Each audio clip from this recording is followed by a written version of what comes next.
Well, good afternoon again, everybody. We've officially started the recording and we'll kick off the Virginia Make Ready Initiative webinar. I know some more folks are trickling in and they'll catch up to speed when they arrive in the room. I'm Chandler Vaughn. I'm the Associate Director in the Virginia Office of Broadband and excited to give a little bit of a preview of this new program we're standing up as directed by the General Assembly from this past legislative session called the Virginia Make Ready Initiative. The program is meant to supplement the cost of the private sector of certain Virginia telecommunication initiative grants that were funded back in 2022, specifically for costs in the Make Ready sphere. We're going to explain what that is and what the purpose of the program is throughout the upcoming presentation, including how to apply, the namesake of the webinar. But before we get going, just wanted to offer clarity one last time before we get into the nitty-gritty of the presentation. This program is for Virginia Telecommunication Initiative Awards from the fiscal year 2022 round that have been funded in some way, shape, or form with American Rescue Plan funds from the state and local fiscal recovery fund or capital project fund. So if you're a 2021, 2023, 2024 awardee, we're glad to have you. Feel free to stick around, but this program, as adopted by the General Assembly and handed to us to implement, is specifically for those 2022 awardees. With that, I'll introduce our next speaker, Caroline Luxoy, who's our VADI program manager. Thanks, Chandler, and good afternoon, everybody. I'm Caroline Luxoy. I'm the program manager in the Office of Broadband. I'm going to be going over the program overview and some of the program description, and then I'll hand it off to Carl for the how to apply section. So for the Virginia Make Ready Initiative, the program description, the 2024 General Assembly allocated up to $30 million in funding to supplement VADI projects that have received state and local fiscal recovery funds or capital project funds, specifically for Make Ready costs. So as Chandler was just saying, this allocation is specifically for FY22 VADI projects that have received funds through either of these two federal opportunities. The VMRI program will provide reimbursements for make-ready costs, including utility pole replacements, mid-span pole installations, and in some instances, undergrounding costs for previously planned aerial networks. So for eligibility, applications must be submitted by a unit of local government that has an eligible FY22 VADI project. So those VADI projects are eligible if they've, again, been funded by state and local fiscal recovery funds or capital project funds. Additionally, those projects must have been determined to be at risk by DHCD of completion by the December 31st deadline. Projects using local, state, and fiscal recovery funds as match will also be considered.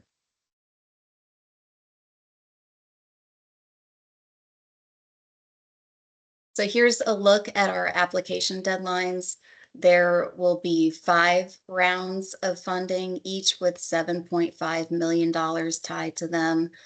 Funds will roll over, so any unobligated funds will carry over to the next review date.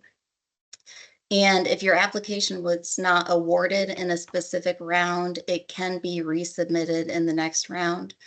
And any unallocated or unexpended funds will revert to the general fund on June 1st, 2025.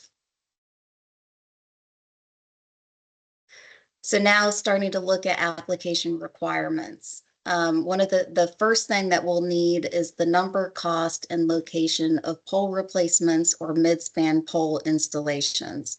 So for this, we'll need the direct and indirect passings form, and that's available in CAMS as a template.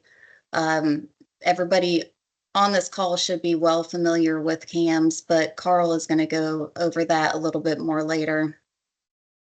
We'll also need a pole replacement and mid-span pole installation form. That's also available as a template in CAMS, and it's pictured here on the right. Additionally, we'll need shape files of points, direct project passings, and broadband infrastructure route to be funded. Number two, this is looking at your timeline. So documentation to establish that the pole replacements or mid-span pole installations have been or will be completed within 120 calendar days of award. So for this, you'll need to submit your project timeline that displays that that it will be completed within the 120 days, or documentation of prior completion on or after January 1st. We'll also need documentation on how the project timeline for this project aligns with your most up-to-date VATI timeline. And then for undergrounding costs, longer completion times will be considered by request. Number three, this is your cost documentation, and this is very similar to a VATI application. We'll need a derivation of cost and a funding source table, both available as templates in CAMS. And then for aerial build projects, we'll need documentation from the utility owner detailing those costs. For number four, documentation that demonstrates that the estimated project costs were included in the original FY22 VATI project budget. So you'll need to attach your approved 2022 VATI contract budget and any supplemental information that clearly identifies that the original budgeted make-ready estimated costs and the basis of those estimations. Additionally, you'll need to document that those make-ready costs, the current make-ready costs now exceed those previously approved costs.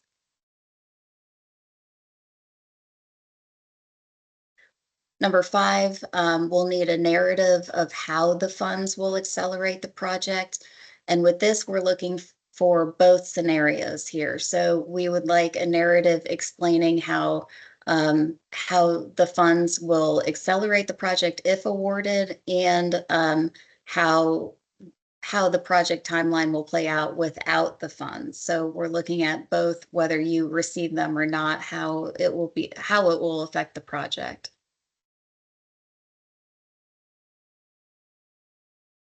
And then number six, this is for undergrounding applications. We'll need documentation that aerial construction make-ready expenses will not exceed $30,000 per mile. We understand that these are open and active projects, so any applicant wishing to proceed with undergrounding prior to receipt of an award may seek pre-approval from the Office of Broadband to commence undergrounding prior to application submission.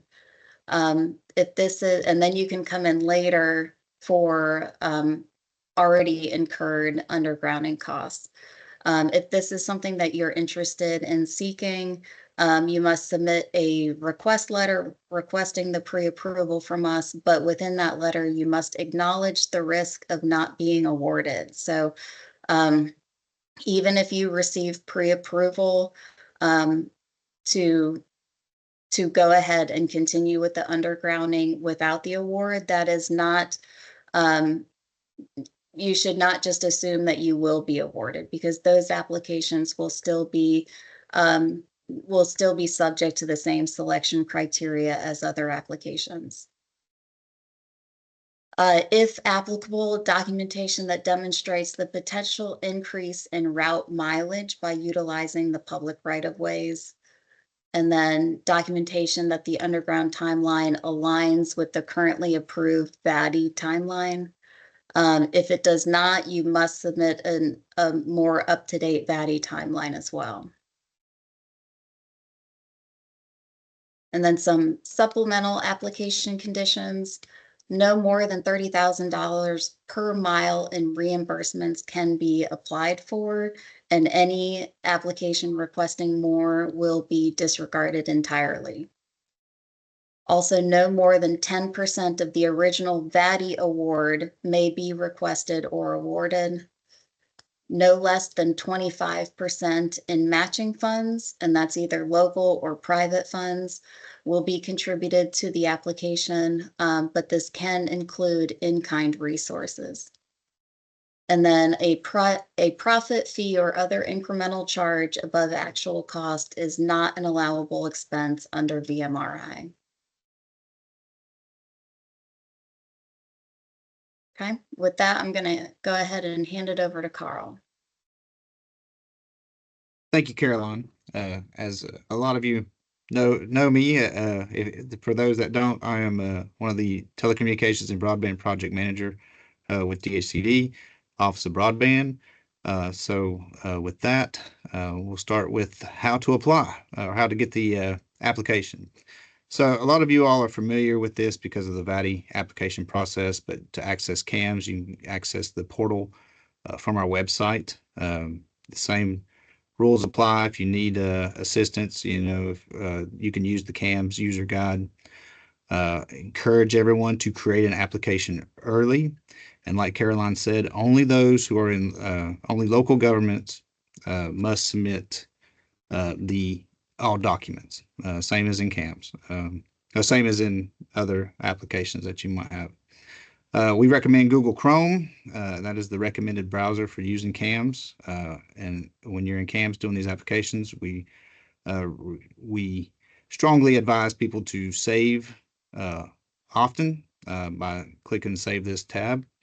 And make sure that your organizational profile is up to date in CAMS with all the correct user access and users and permissions. So when you log into CAMS, and I apologize that we could not show the actual live VMRI application. It will be, once it's live, then we'll see it. But you'll go into CAMS. This looks familiar, probably to everyone that's used to getting into CAMS. So you'll click on the Apply tab at the top. When you go to Open Applications, and Chandler or Caroline, correct me if I'm wrong, but this will be, the application is actually under VATI 25. That's where you'll find the VMRI Make Ready Initiative application.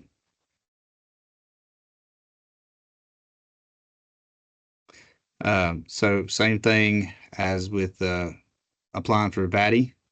You'll fill out the information as required with this application.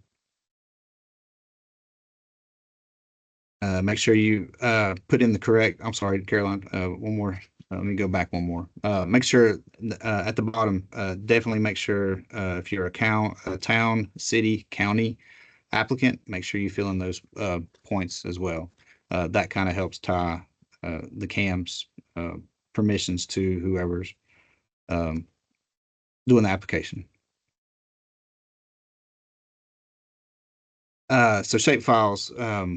So the shape files are in SHP format. They must be functional and usable in Esri's ArcGIS Pro. Most of the time, if you do a map package, it'll automatically zip those. But just in case, just make sure that those files, the SHP files, are in zip format before submitting them into the application. We also, with those shape files, you'll have polygon shape files and point shape files. For your polygon shape files, make sure that it's showing the general project area and the names of the passing counts for each project area attached to the polygons. For your point shape files, make sure that all the points are in a single layer with the address, like address attribute data. That's the details of each address point. Make sure that those are all in there as a single layer.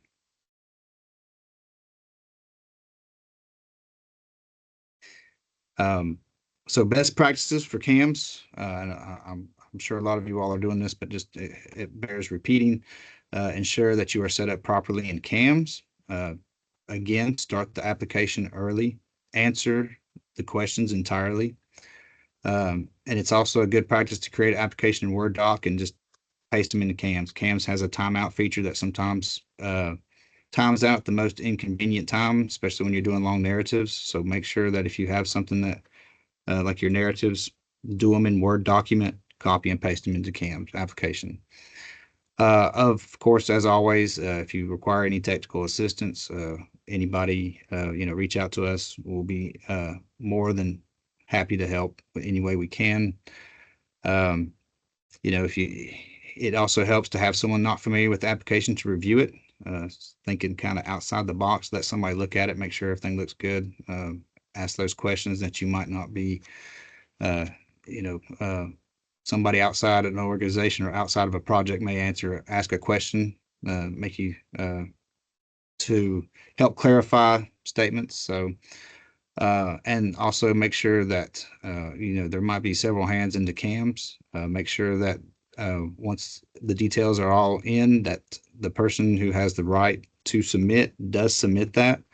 I know there's some ISPs that actually have access in organizations where they can manipulate files or upload files, but the primary account or the primary contact for the account must have be able to submit. So that's usually the local government. They'll have the access, the rights to submit that application.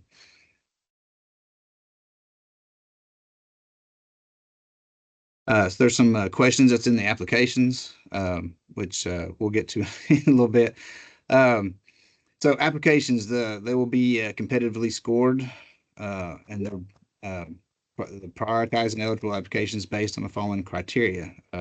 Once again, VATI project passings, directly, indirectly along the route. So directly along the route or indirectly based on locations reached. And for indirect locations, estimates for indirect passings, how the benefit will be accepted with justification for methodology. Sorry, that was a mouthful.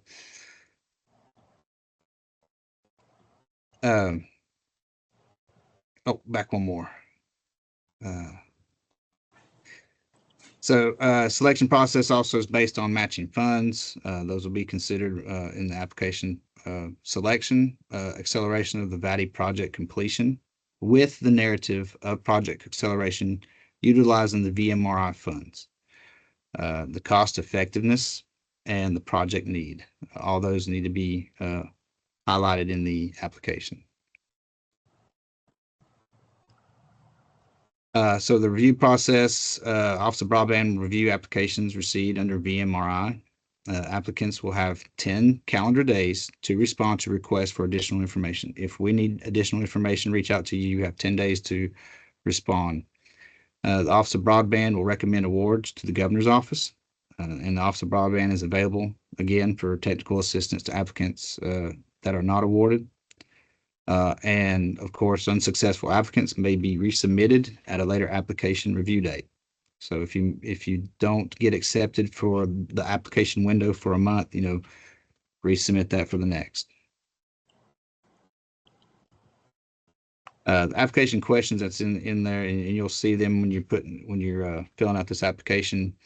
You'll have to describe the now realized make-ready costs for the FY 2022 project area during project implementation, including those costs and estimates are above the original project budget. Describe the status of project progress to date with the VATI initiative from FY 2022 and project for which funding is being sought through the Virginia Make Ready Initiative includes specific reference to Make Ready challenges and experience. This is the VMRIs to help with those Make Ready challenges. Let us know specifically how that will help with this. Those funds will help with this project. Describe how the proposed project, if awarded, will accelerate delivery of the VATI 22 project, include specific completion estimates, again, with and without funding received through the VMRI, and describe estimates and anticipated make-ready costs in the FY 2022 project area when the original application was submitted in 2021, including how those costs and estimates were estimated and built into the original project budget. So all those costs that were originally what you had originally come up with in the initial application. Make sure you cover those, how they relate to the original project budget. Attachments.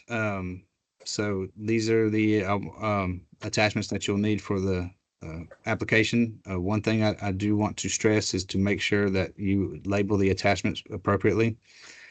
That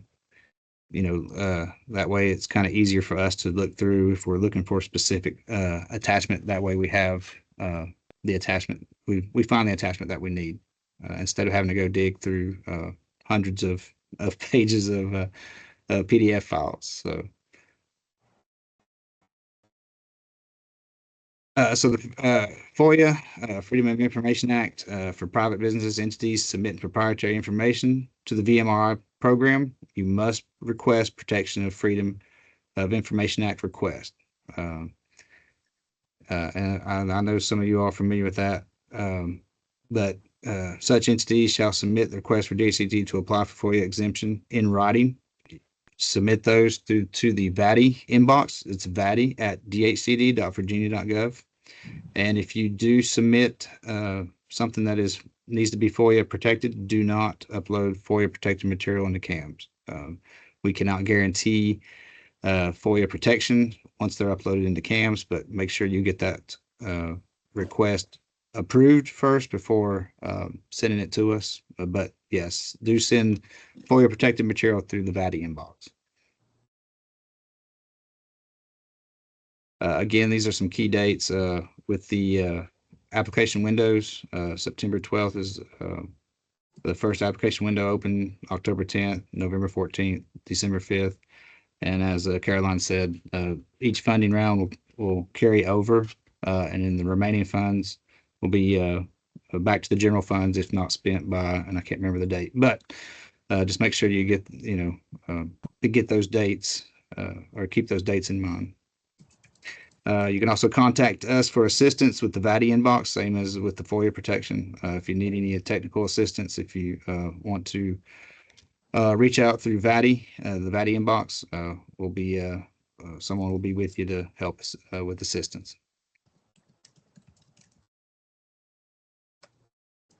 And I'll hand that back over to the team, Chandler, Caroline, for any questions. Thank you. We had a couple of questions in the chat already answered. If you have any that you want to write out, feel free to write those out. If you have any others and want to come off mute, feel free to do that at this time too. We'll start first with folks that are joining actually on the Teams platform. So if you're on the Teams platform, want to come off mute and ask a question, please do at this time. Lemonade in the kitchen.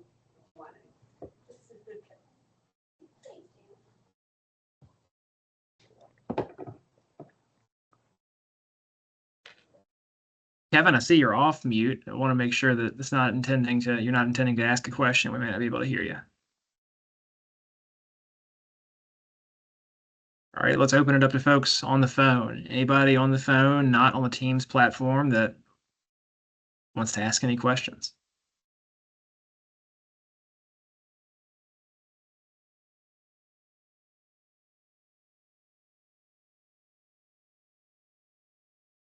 A question in the chat, is there a character count limit on the 4 narrative questions?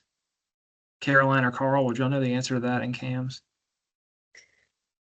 I'd have to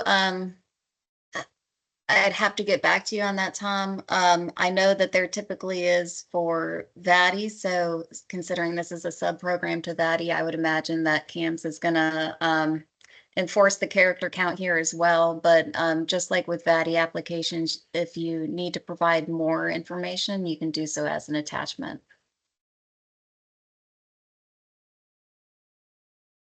The second question in the chat, what kind of or level of technical assistance is available through the Office of Broadband? Claire, I would encourage you email us and schedule a phone call to talk through a potential application to the program. It's an open book test, right? We've got program guidelines that are now posted publicly on our website, and would encourage you to schedule a call with us as early as possible. We'll also offer up application debriefs. If an application is unsuccessful in the first month it's submitted and wants to come back in the next month, we'll tell you where you could improve and trim up the application for the next review month. So just reach out there, and we're happy to weigh in on proposed narratives, proposed documentation, tell you if we need more information or otherwise, and help you guys be the most competitive for this program as you can be. Another question, could you talk some more about what counts as matching funds? Caroline, Carl? Sure. So matching funds, again, can either come from the locality, the unit of local government, or the ISP, and that can be in cash form, but it can also be in-kind resources. So, you know, you can get a little creative with that, but that can be grant administration. It could be things we've seen in VATI applications is assistance with permitting. I'm sure I'm missing some obvious ones here, but if you think it's a resource that provides benefit to the project, you can list it and then explain. I would be sure to explain why you believe it's a valuable in-kind resource. And then we'll certainly take that into consideration.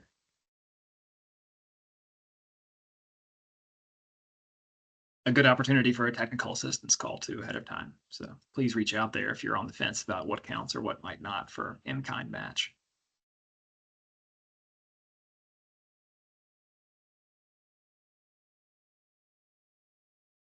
Last call all around. We'll wait about 20 awkward seconds and then close this out.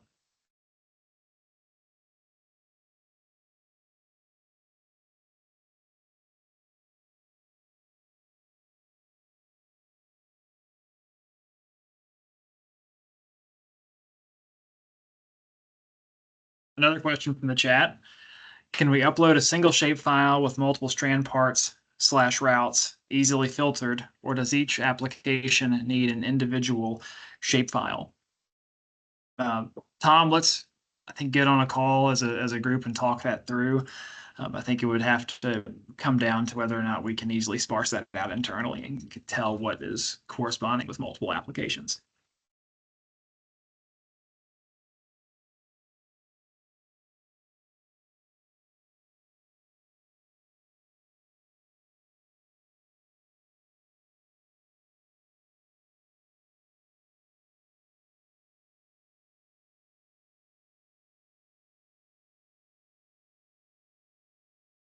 With that, thanks everybody for joining.